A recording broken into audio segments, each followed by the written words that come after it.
Good afternoon class.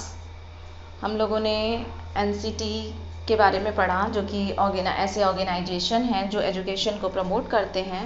उसी sequence में ये सारे टॉपिक आपके यूनिट 4 के हैं, यूनिट 4 के सेकेंड हाफ पोर्शन में हैं। तो उसी के आगे सीक्वेंस में एनसीईआरटी के बारे में आज हम लोग को स्टडी करनी है। NCERT is a national council of educational research and training, यानी इसको हिंदी में कहते हैं राष्ट्रीय शैक्षिक अनुसंधान एवं प्रशिक्षण परिषद। NCERT is an autonomous organisation of government of India. NCERT एक ऐसा ऑर्गेनाइजेशन है जो गवर्नमेंट ऑफ इंडिया की एक ऑटोनॉमस बॉडी है, एक ऑटोनॉमस ऑर्गेनाइजेशन। ऑटोनॉमस का मतलब होता है एक ऐसी संस्था, एक ऐसी ऑर्गेनाइजेशन जो खुद से अपने नियम और कानून को बनाते हैं और उनको क्रियान्वित करते हैं। तो एनसीईआरटी इस्टेब्लिश कब हुई? 1961 में इस्टेब्लिश हुई। किस रूप में इस्टेब्लिश हुई? As a literary, scientific and charitable society.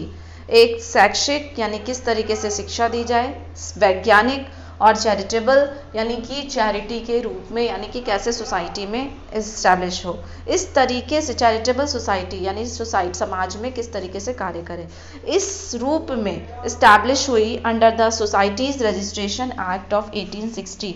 एक सोसाइटीज़ रजिस्ट्रेशन एक्ट आया था उसके 1860 में, उसी के तहत 1961 में एनसीईआरटी इस्टेब्लिश हुई। इसका हेडक्वार्टर न्यू दिल्ली में है और प्रेजेंट टाइम में director of the council, NCERT के जो डायरेक्टर हैं वो डॉक्टर ऋषिकेश सेनापति हैं। और द डिपार्टमेंट ऑफ नेशनल, ये जो एनसीईआरटी है वो कई सारे इंस्टीट्यूट को कोलैबोरेट करके काम करती है, कॉन्स्टिट्यूट करके काम करती है, इकट्ठा करके काम करती है। जिसमें कुछ इंस्टीट्यूट हैं जैसे department of national institute of education, that is NIE, regional institute of educationals, that is RIEs, central institute of educational technologies, that is CIET, and Pandit Sundarlal Sharma central institute of vocational education, that is PSSCIVE। ये सब ऐसे institute हैं जो कि एक साथ मिलकर NCERT के साथ काम करते हैं।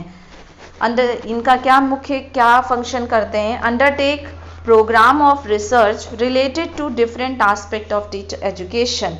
मतलब टीचर एजुकेशन के क्षेत्र में या एजुकेशन की फील्ड में जो भी रिसर्च कंडक्ट हो रही हैं, रिसर्च से जुड़े हुए कार्यक्रमों को ये अपने हाथों में लेकर क्रियान्वित करते हैं। इसीलिए यद्यपि क्यों कहा जाता है इस तरीके से? यद्यपि it is an autonomous institution, इसीलिए इसको एक हम स्वायत्त संस्था कहते हैं कि ये अपने नियम कानून के हिसाब से काम करते हैं। It function as a academic wing of department of education, ministry of HRD, जो भारत सरकार के मानव संसाधन विकास मंत्रालय है, उसका जो शैक्षिक विभाग है उसके एक शिक्षण पक्ष के रूप में एनसीईआरटी कार्य करता है। यानी शिक्षा से जुड़े हुए जो भी मुद्दे आते हैं, चाहे वो रिसर्च से संबंधित हो, चाहे एजुकेशनल डेवलपमेंट से संबंधित हो, चाहे क्वालिटी से हो, बुक्स से हो, दैट इज़ सब कुछ एनसीईआरटी देखता है। अब बेसिक ऑब्जेक्टिव्स की हम बात करते हैं कि एनसीईआरटी किन उद्देश्यों को लेकर के कार्य करती है, क्या मुख्य उद्देश्य हैं। तो पहला है NCERT undertake, aid, promote. Undertake यानी कि अपने हाथों में लेना, एड सहायता प्रदान करना, प्रमोट आगे बढ़ाना, and coordinate research in areas related to school education.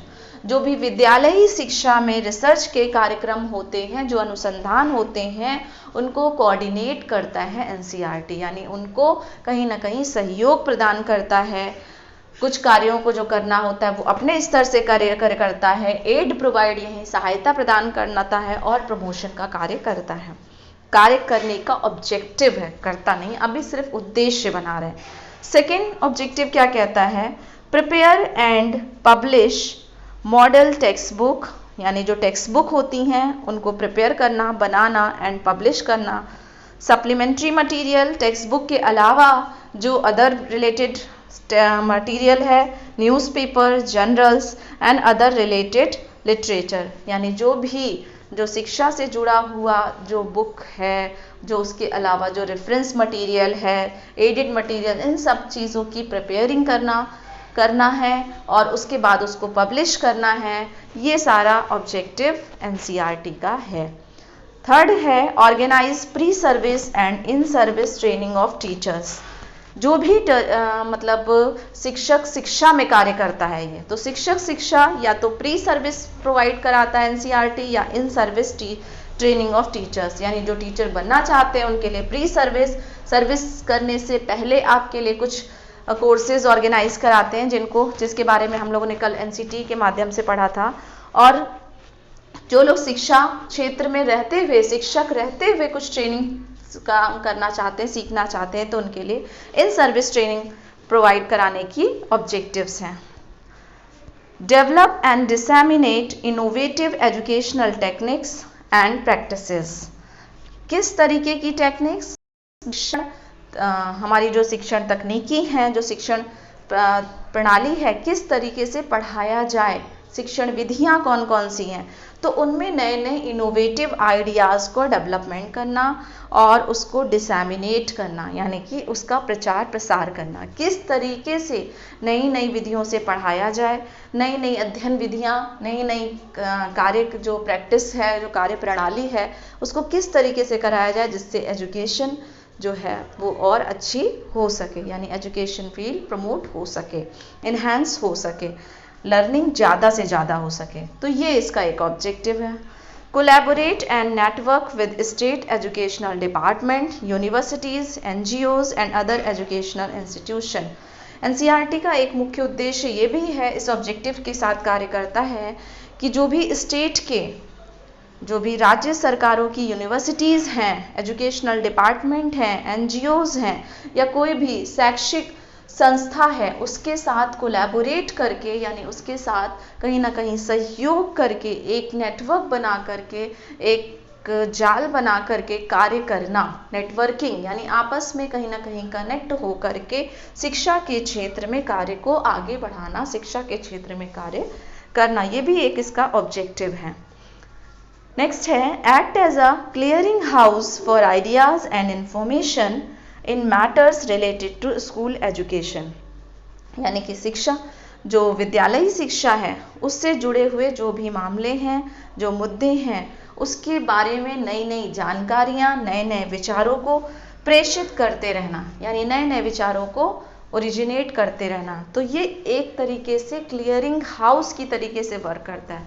जैसे क्लियरिंग हाउस का कार्य होता है क्या, कि वहाँ से चीज़ें निकलती रहती, निकासी होती रहती है, नई नई चीज़ों की निकासी है, उसको हम क्लियरिंग हाउस कहते हैं। जैसे बैंक में क्लियरिंग हाउस यानी मुद्रा की निकासी होती रहती, that is a clearing house.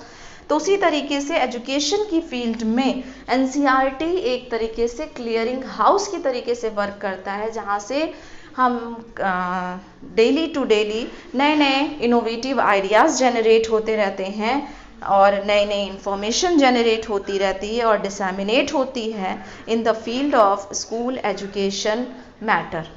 Okay, next है NCERT act as a nodal agency for achieving goals of elementary education, goals of achieving elementary universalize elementary education. जो एलिमेंट्री एजुकेशन, पूर्व प्राथमिक शिक्षा का यूनिवर्सलाइजेशन पे हम लोगों ने बात की थी एसएसए के थ्रू, तो उसके यूनिवर्सलाइजेशन के लिए कहीं ना कहीं एनसीईआरटी एक नोडल एजेंसी की तरीके से वर्क करती है, एक मुख्य संस्था के रूप में कार्य करती है, और जो भी ये सर्व शिक्षा अभियान से जुड़ी हुई चीज़ें हैं उनको प्रमोट करने का कार्य भी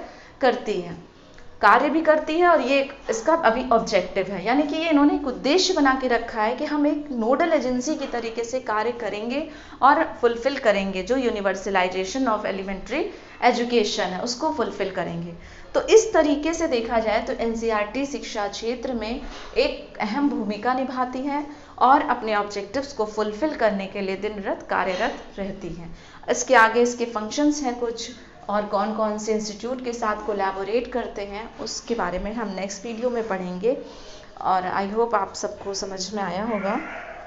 आप लोग इसको पढ़िएगा, जो चीज़ नहीं समझ में आई होगी वो आप कन्फ्यूज़न मुझसे क्लियर कर सकते हैं। Okay, thank you class.